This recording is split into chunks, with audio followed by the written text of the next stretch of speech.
Right now, everything around you has a temperature.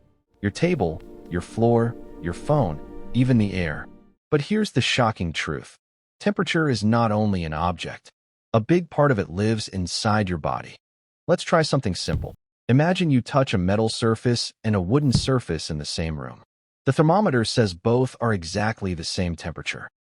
Yet, metal feels freezing cold, and wood feels warm and comfortable. So why do two objects at the same temperature feel completely different? Here's the key idea. Metal is a very good conductor of heat. When you touch it, your body heat rushes quickly into the metal. Your hand loses heat fast, so your brain says, "This is cold." Wood is very different. It does not take your heat quickly. It keeps your warmth near your skin. So your brain feels comfort and says, "This is warm." So temperature is not just a number on a thermometer. It is also about how fast heat moves between you and objects. Fast heat flow feels cold. Slow heat flow feels warm.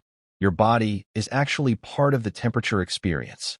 This explains everyday things you've felt in your whole life. Tile floors feel colder than carpet, even in the same room, because tile steals your heat faster. A metal spoon in hot tea feels burning hot, while a plastic spoon feels normal, because metal moves heat much faster into your hand. So next time when something feels cold or warm, remember this.